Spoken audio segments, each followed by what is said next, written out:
What's up, guys? So here's my little vehicle that I got to do tutorials or whatever to practice on. This little Chevy Avail. Now, I had someone ask me about how to tell if a car's front wheel drive, rear wheel drive, all wheel drive, or whatever. So this is a front wheel drive vehicle. All right, so when you look at a vehicle, the first thing you're going to look for in the front is this right here. Okay, this is your axle, so that's where it goes into the spindle, right, that spins the wheel, and this side is the one that goes into the transmission. All right, so now on a front wheel drive car, you're only going to have those two axles, one there and one on that side. Okay, now how to determine whether it's front wheel drive, rear wheel drive, all wheel drive, whatever, you're going to look for that. So first part is you're going to look for the axle. Okay, now front wheel drive is only going to have two axles, one on each side. Okay, and all wheel drive is going to have one axle there, and two in the back. But you're also going to have a drive shaft that would, see where that muffler is, where this muffler's at? You would have, you see how that tunnel's like this? The drive shaft would go from the front all the way to the back, and then you'd have two axles back there. All right, so I'll go to the back of the car. Now here's the rear suspension. All right, see there's no axle? The axle would go into the back spindle, but this doesn't have an axle. Right, this one has independent suspension, so therefore you see the muffler and all that, so there's no axle on it. If it was an all-wheel drive, it would have a drive shaft that goes from the front all the way down where the muffler's at, and it would go straight to the back, and then it would have an axle on each side. So that's how you determine whether the vehicle is front wheel drive or all wheel drive. If it's rear wheel drive, on some vehicles, I don't have a rear wheel drive one here to show you, but you would see, like on pickup trucks, you'll see that big ball and you'll see the rear axle.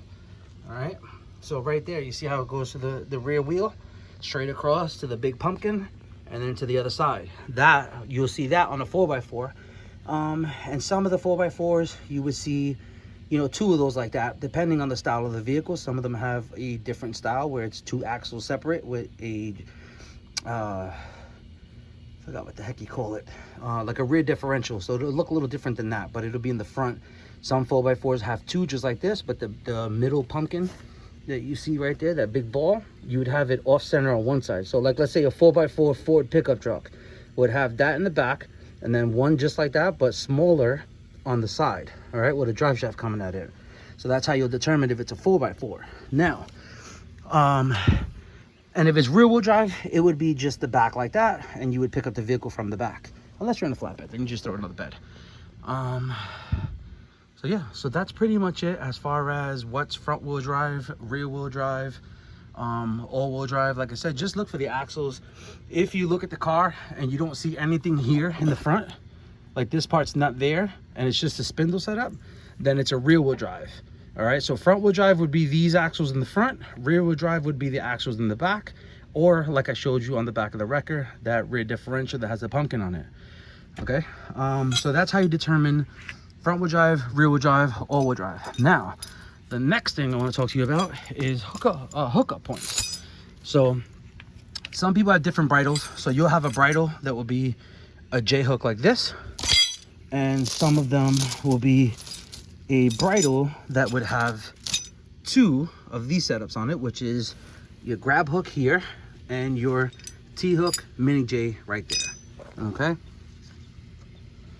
so now if you have a regular J hook bridle, you are going to go behind the control arm like this. Okay, now you have to be careful because you have right here, this part, you don't want to hook to that, okay, because this is your tie rod. All right, so that tie rod is what connects to the spindle, which turns the wheels. If you connect to this on both sides, you're going to either break this or you're going to bend it. Okay, so once you get comfortable to the point where you learn, you'll know what you're hooked up to. Okay, so if you hook up to your control arm, you should be able to slide it all the way back and forth without it getting stuck.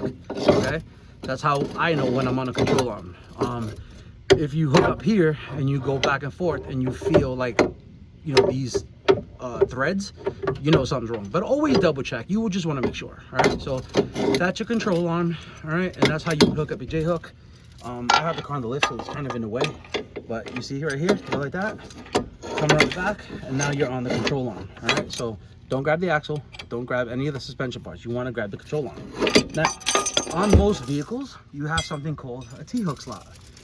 So that is where you would use this T-hook, or you could use the mini J. Some of these have it separate. This one I like because it has double. So now, when you go on the bottom of the car, you don't want to grab any of those holes except for that one. Okay, so see this hole? This is thin metal. You can rip this. All right, same thing here, same thing here. This is what you want. This is a double walled piece. As you can see, like you have this piece and then this piece is inside. All right, so that part right there is where you would put the mini J, like that. Okay, so that right there is perfect. You could drag this car 200 feet without a problem. Now, that's your mini J, and then here is your T-hook. So the way the T-hook works is it goes in like this, and then once it's in, you rotate it. All right, and now that is not going to come off. Okay, so that right there will not come off. All right, no matter which way you pull it, unless you're pulling sideways, you don't want to do that. But if you're pulling that way, this way, it's perfectly fine. And that's how you install your T-hook. Now we'll get it out. And then another thing I want to talk to you about when it comes to the J-hook bridle, right? Like I said, you have a J-hook V bridle, which would have 2 J-hooks, right? So now the problem that you have to be careful with this is, you see here, this is the strut, all right? That strut on some suspensions sits lower, okay? Especially if it's on a rear-wheel drive car. Now, you have to be careful. The reason I don't like using J-hooks a lot, unless it's a wreck, is because let's say you put, let me go all the way left. Let's say you put the J-hook like this, right? So now you're putting it on straight. But when you connect the other side, remember it's a V bridle. So it's gonna go like this and like this. Once you start pulling on it, the problem that you're gonna have is that because it's in a V shape, the bridle, once you start pulling it to pull up the car, your J-hook is no longer gonna be straight. It's gonna start turning like this. Because remember, the bridle is like a V, right? So once you start pulling it, it's gonna wanna go towards the center. So imagine that, you start pulling in the middle, the J-hooks want to turn in. So now what happens is, if you have any suspension parts here, like a strut, if you're pulling a rear-wheel drive car, sometimes a strut here. When you pull this J-hook, you put it on straight, it's going to start turning like this.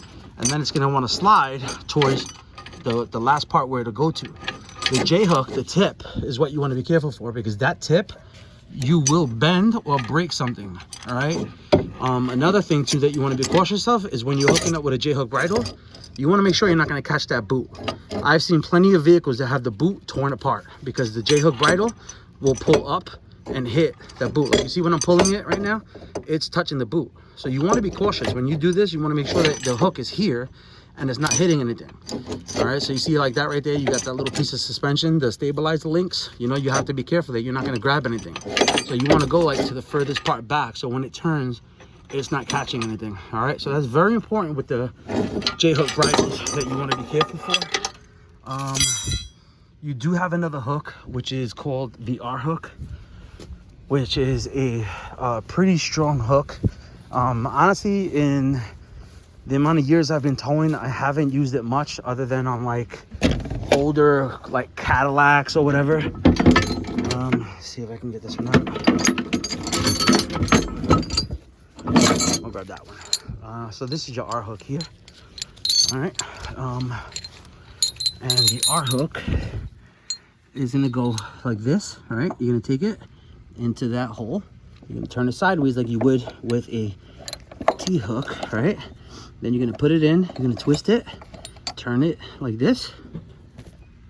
You're gonna turn it like this, put it in, and pull forward. And that right there is a super strong connection. All right, and then you see the back is gonna be over here, and that little notch right here, it sits in the frame. So you put it, you know, again, right? You put it up like a T-hook, like this. You put it like a T-hook like that inside, turn it to the back, put it up, and this hook right here is going to catch the other end, so it sits like that.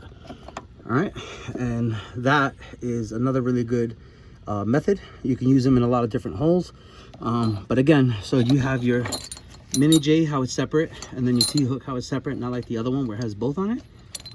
So this is just a separate cluster that I use for like winch outs and stuff like that, because sometimes what I like about these is if you're gonna pull a car out of a winch out and it's nothing crazy, just a simple straight pull, you're not recovering it, you can use any one of these. And I like to use, the preferred one is, for me, is the mini J, the Forge J. So now you could put that on there, right? And then you can take your winch line and connect it there, and you can pull. So if you're just gonna pull like a straight pull and you're not doing anything crazy, then you can just put that up with the cable and just pull it right out. I've done it for years, never an issue. So that's just a little like tutorial that I want to show you guys. That's my fork attachment that I got, which I'm very grateful for. Haven't used it yet, but I do have another set of forks coming in.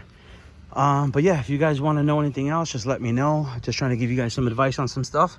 Yeah, that's pretty much it. So as always, thanks for watching the video. If you have any questions, whatever, leave them in the comment section, and I will try to do my best to help you guys out.